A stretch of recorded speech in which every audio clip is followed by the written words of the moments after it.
Wow, a road to 100 mil. What an original idea.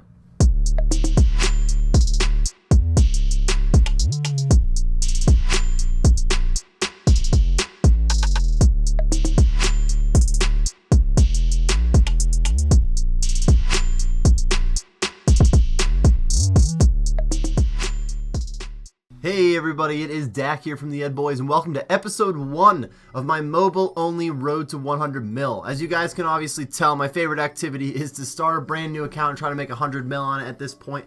My overall goal, other than just making 100 mil, is to kind of spread out the money makers here. This is not necessarily a guide on how to make 100 mil the fastest way possible in the game. Hopefully any of you watching this that are trying to make 100 mil on really any level account are just going to get some good ideas of some good money makers on the way there. I'd like to spread it out as much as possible and kind of keep it repeatable is always the goal. I don't want to really do anything that's RNG based or just based on luck in general. That doesn't mean I'll skip anything that could have some luck involved, but I'll try to stay away from suddenly making like 30 mil in a single lucky drop rather than showing a different moneymaker that you actually would have to grind out the money instead. Doing this on mobile rather than on my desktop or my PC isn't going to actually like prohibit anything. It's going to have its pros and cons without a doubt. Some things are going to be a lot more difficult, but there are some activities that are a lot easier on mobile. I would argue agility is almost fun to do on mobile. Not quite fun, don't get me wrong. Obviously, OSRS Mobile's biggest advantage is the fact that you just need to have your phone to play it. You don't have to be on your laptop or your PC anywhere. You could do this on the bus ride to school. You could do this at your desk job at work, though if you got a desk job, you might be sitting in front of a computer anyway. You could do this while you're sitting on the toilet. You could do this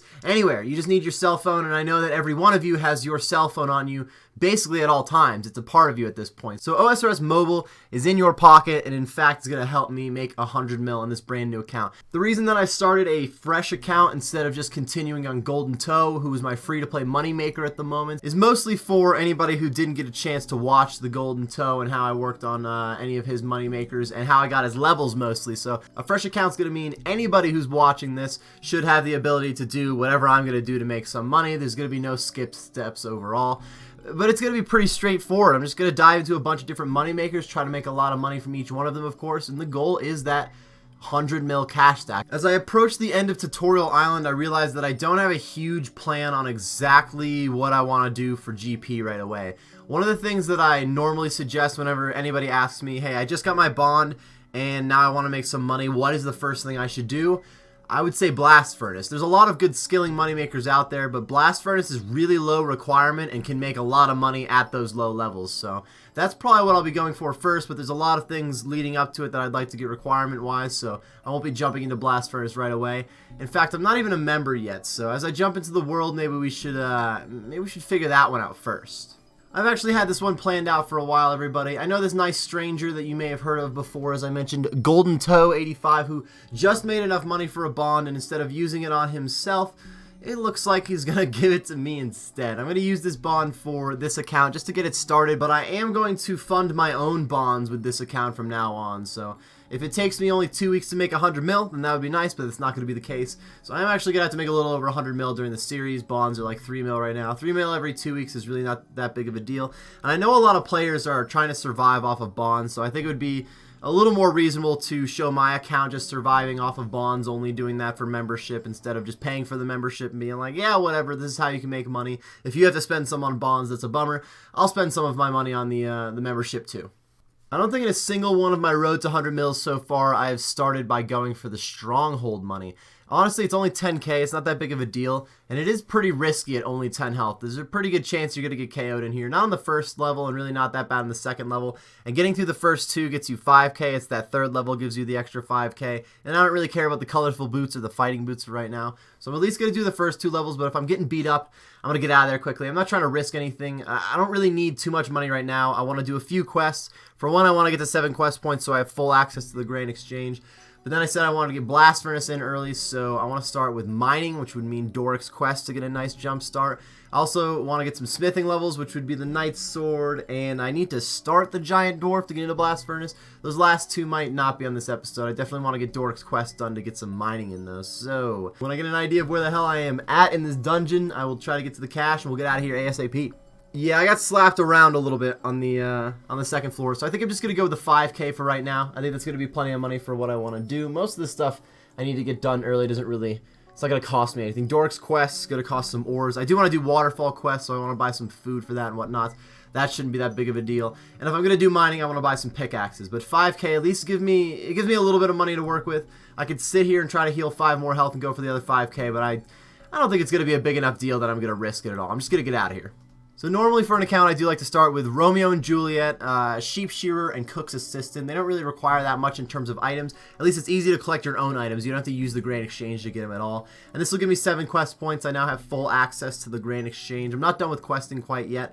There are some other options for early level quests, but these are the easiest ones to just do without the Grand Exchange and not have to go very far. Plus, it gets me up to 4 cooking. I'm up to 3 crafting from Sheep Shearer. It's really not that bad. The fact that I can use the Grand Exchange is nice, but first... No, I'm actually going to head to the Grand Exchange. I want to buy some ores for Doric. I accidentally started the quest with noted ores. It was a little embarrassing, but we've moved on from that. I have all the stuff you need, Doric, and this is going to get me up to 10 mining, which is a nice little boost.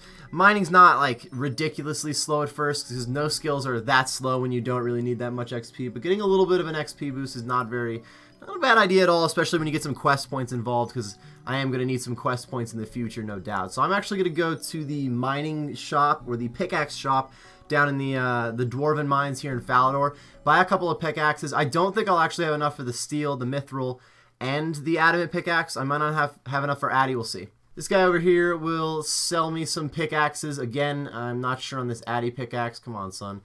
Alright, can I get a price check? Am I good to go? Yeah, okay, 5. Yeah, I'm not going to be... I wouldn't be able to buy the steel pickaxe if I got Addy and Myth, so I'm just going to get the steel and the mithril right now. I'm actually going to be doing Waterfall Quest, which gives a couple of diamonds that I could sell for the adamant pickaxe. I also am going to be doing some mining before I get to 30. I could sell those ores, would be plenty for the Addy pickaxe. It's not like I'm not going to be able to have it, but I do want to get Waterfall Quest done so I can actually wield these picks. It's not that big of a deal. The 1 inventory space is not going to be the end of me, but it would be nice to have, and Waterfall Quest is good to get done early anyway.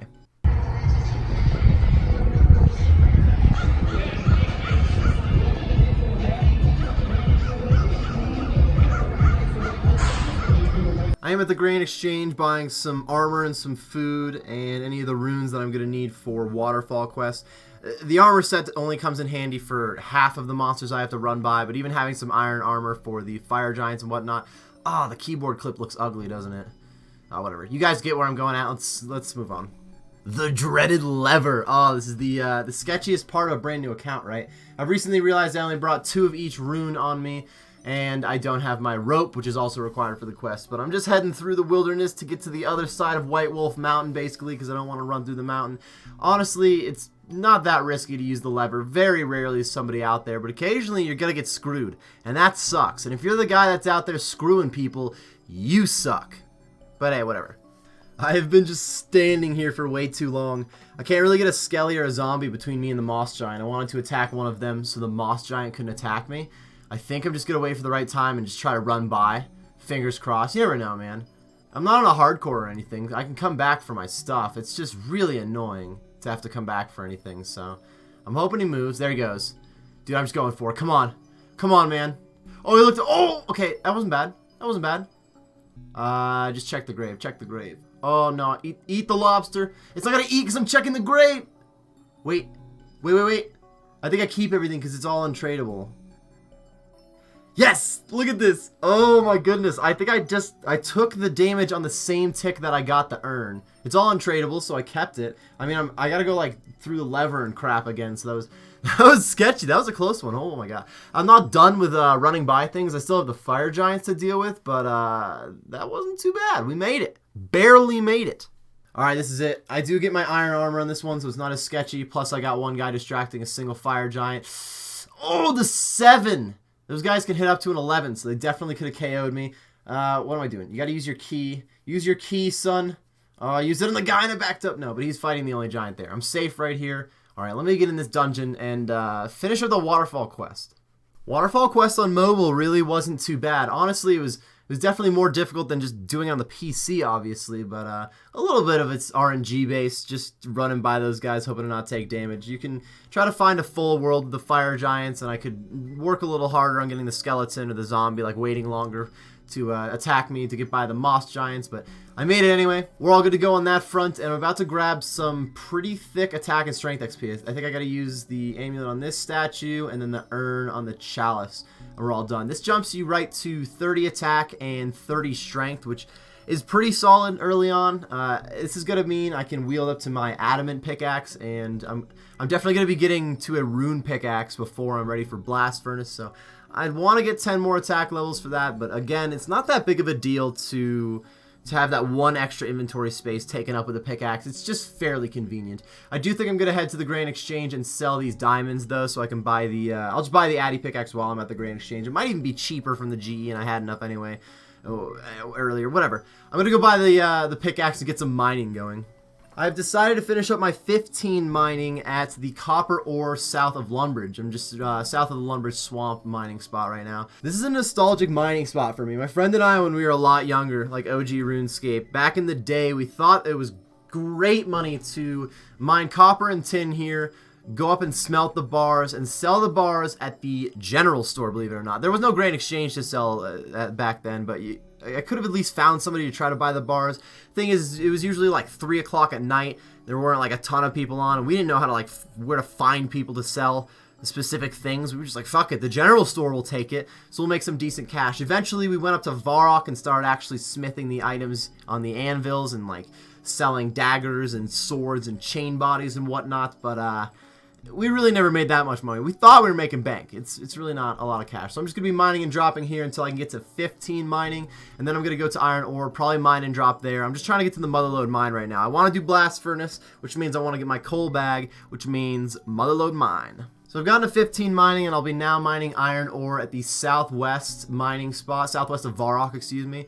I'm not going to be banking any of these ores. It'd be a little bit of money to run up to the bank, and it's not a super long run, but honestly, it's better to just mine and drop. It takes a lot less time for just getting to 30 mining, and I'll make decent cash when I get to the Mother Lode mine, and I'll be making a lot more money once I finally get to the blast furnace, too. This is not where I'm trying to make my cash. I'm just trying to get some XP right now, so just mine and drop some iron ore. At 20 mining, I'll go grab my mithril pickaxe, or excuse me, 21 mining, I'll get my mithril pickaxe and move on to that, and at 30 mining, I'm just going to be headed to Mother Lode. This is my final iron ore I need to mine for 30 mining, and then we're off to the Mother Lode mine, which is going to be fairly slow at first. Right at 30, it's not amazing cash, but I'm just trying to get some gold nuggies and get the coal bag there. I'll make a little bit of money off of the coal, and I'll end up getting some gold ore. I might get up to 55 mining in myth ore. I don't remember exactly the rates for a coal bag, like how much XP you should expect to get before you get the 100 nuggets, but whatever, I'll get to that eventually. It'll be a lot nicer to do Mother Lode mine because it's so much more AFK than mining iron ore.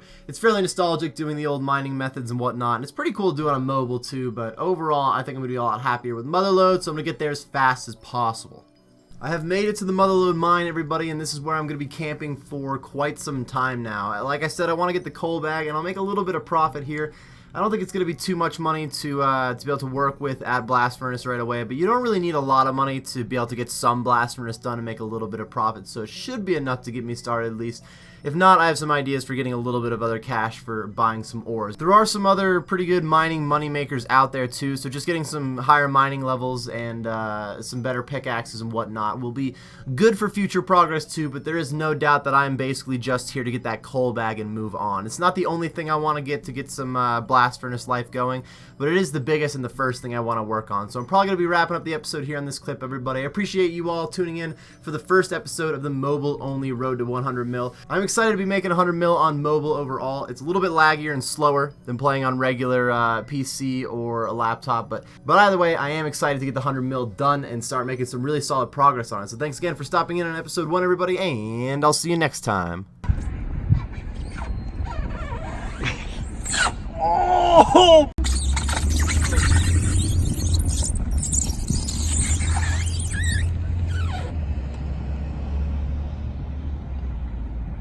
Did it look good?